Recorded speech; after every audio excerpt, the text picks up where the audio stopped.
Hi friends, log four മിനുവിൻ്റെ പുതിയൊരു വീഡിയോയിലേക്ക് എല്ലാവർക്കും സ്വാഗതം. അപ്പോൾ ഞാനിന്ന് നല്ല കിലുകിലാന്നിരിക്കണ ഒരു ചക്ക വറുത്തതിൻ്റെ റെസിപ്പി ആയിട്ടാണ് കേട്ടോ വന്നേക്കണത്.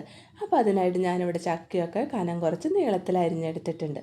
ഇനി ഒരു പാൻ അടുപ്പത്ത് വെച്ച് കൊടുക്കാം. അതിൽ ആവശ്യത്തിന് വെളിച്ചെണ്ണ ഒഴിച്ച് വെളിച്ചെണ്ണ ചൂടായി കഴിയുമ്പോൾ ഉപ്പ് വെള്ളമാണ് കേട്ടോ ചേർത്ത് കൊടുത്തത്. അതിനുശേഷം നമ്മൾ അരിഞ്ഞു വച്ചേക്കണ ചക്ക ചേർത്ത് ഒന്ന് മിക്സ് ചെയ്ത് കൊടുക്കാം. പിന്നെ നമുക്ക് തീ കുറച്ചിട്ട് ഒന്ന് കിലുകിലാന്നാവണ വരെ ഇടയ്ക്കിടയ്ക്ക് ഒന്ന് മിക്സ് ചെയ്ത് വറുത്തെടുക്കാം കേട്ടോ. അപ്പം നമ്മൾ ഇട്ട് കൊടുത്ത ചക്കയൊക്കെ നല്ലോണം ഫ്രൈ ആയിട്ട് വന്നിട്ടുണ്ട് കേട്ടോ. ഇനി നമുക്കത് എണ്ണയിൽ നിന്ന് കോരിയെടുക്കാം. അപ്പോൾ ഇതുപോലെ തന്നെ വീണ്ടും നമുക്ക് കുറച്ച് ഉപ്പ് വെള്ളം ചേർത്ത് കൊടുക്കാം.